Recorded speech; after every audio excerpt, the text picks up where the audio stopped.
Cynthia, it's great to have a chance to speak with you for a bit about the tax collector. Hey Nancy, thank you for having me. I love your giraffe in the back. That's really cute. Thank you. And this is mine from childhood. That was my calculator, my first one.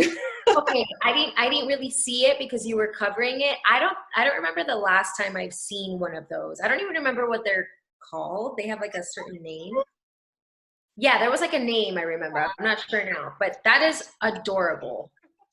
That is so cute. I don't have anything from my childhood. This sucks.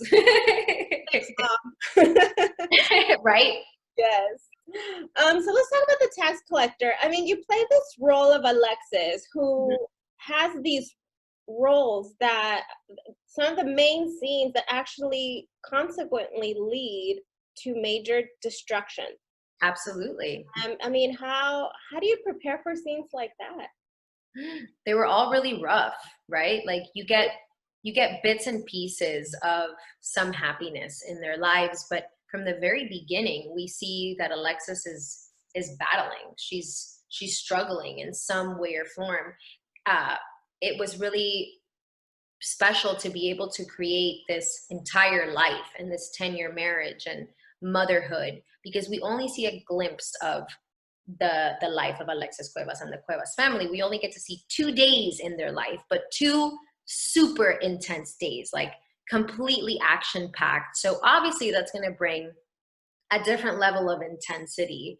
And to prepare for that, it's not something that I'm going to be totally honest with you, Nancy. Like, it's not something that I just walk into set like, oh my God, good morning. Okay, action. No, you have to come from a very prepared place. Like my soul had to be ready for it. And what was special is that we had 2.5 months to prepare for this movie before we started shooting.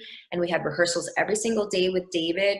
We trained martial arts. We kicked the crap out of each other. We worked on strengthening ourselves mentally and physically to prepare for such dark subjects. It was exploring darkness around the world, getting real cozy with darkness around the world. And what we see in the movie is very real. It happens. And just coming face to face with the reality of real life, but also exploring the darkness within myself. David Ayer works inside outside. He has a very spiritual way of attacking the characters with his actors.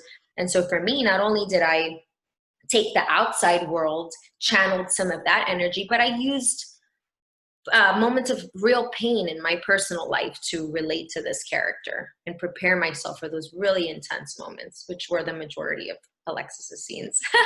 Yes, that's I was like, oh my gosh, this poor girl. She had like the main like scenes that would just like leading to, like I said, to destruction and changing the Major story. destruction and a lot of fear, just like a lot of fear and adrenaline that Alexis has to go through. And it's crazy because on the other hand, what's so ironic about all the suffering is that Alexis represents a lot of the heart of the film, right? Alexis is the matriarch. Alexis keeps the family together. Alexis, brings the love and brings out a different softness in out of David in the film. So it was two really interesting worlds to balance, maintaining that sweetness, that softness, that love, that strength that she also has, right, in order to just manage everything, including keeping her husband under control, almost taming this like crazy beast of a man, and also fighting for her life, fighting for her children's life and her family's life. It was a wild ride. Yeah. But not only that, but Alexis also covers a little bit, which is very important today, even coming from domestic violence family prior to the marriage. So, I mean, if anything, would that have helped Alexis' dynamic as a wife, as a mom, to keep the, like you said, keeping the balance and family together? Absolutely. I think that was one of the most interesting aspects of her. And I said this recently, like, you have to, when I attack a character, I see it from their perspective, right? We've all had different journeys in our lives. And that's because of what we've been through. That's how we see the world. So you have to realize that because she's a child of an alcoholic father and she witnessed the domestic violence firsthand, and she grew up with a lot of fear, when a child grows up in a household with a lot of fear, they become damage control in their family. They take on that role of like, let's make everything perfect. Let's just fix it, pick up the broken pieces. And I feel like that is very much what Alexis is. That's why she tries to keep everything in her house very perfect, her family, her kids, her public image, how she shows herself to the outside world. There's a level that she wants to keep it at, even though we learn that she's no stranger to what her husband is out there doing. She's not as innocent as she seems, right? But the fact that she comes from an affluent family, successful family, even though her father was an alcoholic, she could have done anything with her life. She could have gone on to become a lawyer instead of just an attorney. She could have married anyone, right? She could have married the doctor. But because of her fear, because of her need to be protected, because when you grow up a child of abuse, you're constantly looking for that protection as an adult, that you carry that on with you for so long, she attaches herself to somebody like David, and because of that choice, she faces the consequences that we see in the film. If she hadn't had a alcoholic, abusive father, I don't think she would have had this path in life. Right. No, I agree. There was actually a fun scene in the film, which I was like, oh, okay. Thank you. Right? Yeah. So you had a dancing scene. Oh my gosh, with this quarantine, it's like, oh, dancing. Right? Yeah. So for that scene, did you have to do like work on a choreography? Yeah. So fun fact about me, actually, before I started acting, I was always a dancer. I danced professionally for many years, and It came dancing easy for you. yeah, so this was perfect. And David knew that, right? Like David, he knew that I was a dancer, and he knew that, even if Bobby wasn't necessarily a dancer, that he's Latino and he has rhythm and he can pick it up. And we worked with Boo Casper Smart, who's a choreographer, and his assistant. They helped us create this salsa choreography. And for me, it was like the relief of the rehearsal process, where we're like battling all this darkness all the time. Here we got the chance to rehearse for a week straight and just enjoy the music. And when I watched it last night at the premiere here in LA, it brought me a lot of joy. I loved watching that because you really see the chemistry between them in that scene. You do. I have to admit, I kind of juiced that screener. I watched it twice, and I watched it last night again. Oh, cool! You were there. No, I watched it on my own. Oh, okay. I watched it with my boyfriend, and he was like, "Oh yeah, my God. Yeah." That's nice. That's awesome. But did it affect you differently the second time? Actually, the second time, I felt like I saw the bigger picture and the twist.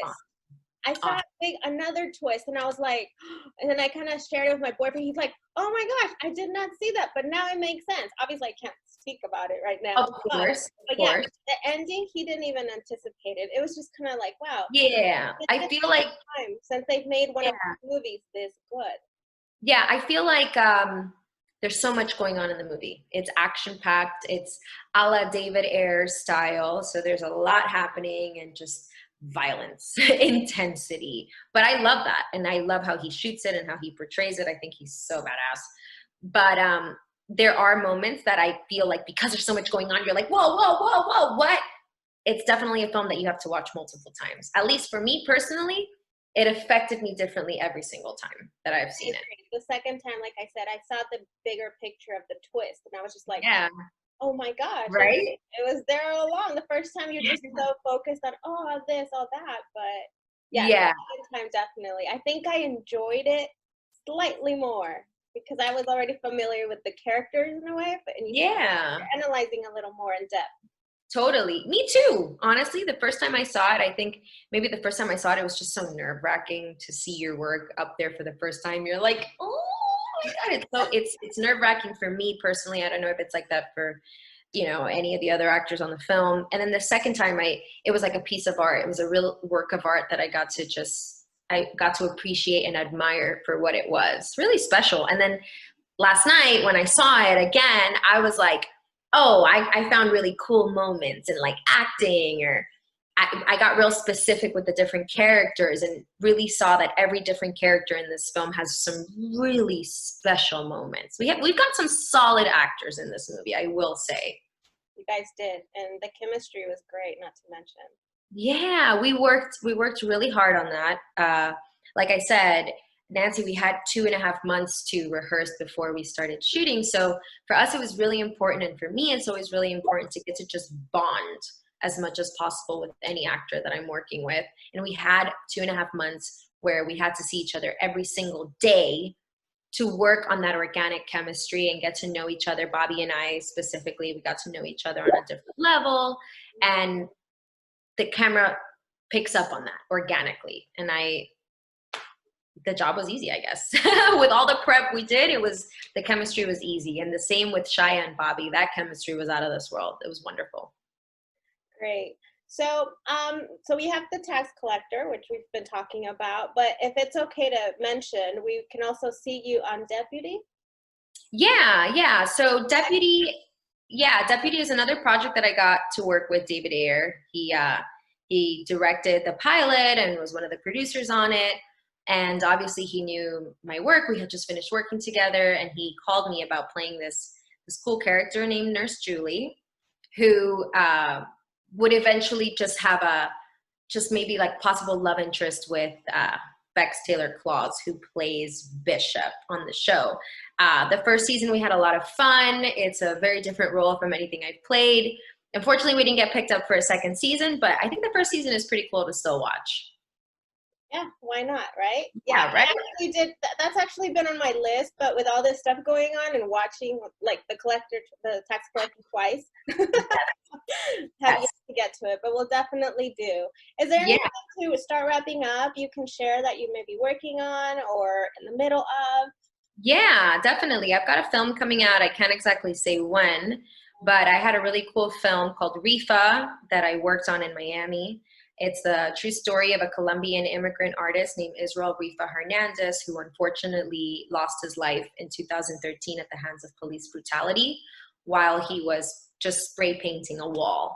So here you have this immigrant, unarmed boy, really, who just paid the ultimate price for doing what he loved the most. And, art isn't a crime, and he shouldn't have had to lose his life at the hands of someone who is meant to protect their people, right? So we tell the story of his life, the days before the tragic event, and I get to play his sister, Ophir Hernandez, in the movie. Beautiful story. I'm really proud of that movie. We have an incredible female director, Jessica Kavanaugh, on it. Tyler Dean Flores plays Israel, and he's an incredible actor. We have an incredible cast, and it's a really, really special movie that we made with a lot of heart in Miami, Florida, where I'm from. And I hope that you'll also check it out. It's very different, but it's very special. And I mean, look at the timing. Absolutely. Right? Absolutely. There couldn't have been a more perfect time for this film to be released. Actually, it was supposed to originally be released in March, right before COVID lockdown began. We had our premiere the day that lockdown began in Miami. I flew in for the premiere, and that's when we got shut down. And we were devastated because we made this movie for the most sincere reasons, right? Our goal is to bring justice for Reefa and justice to his family.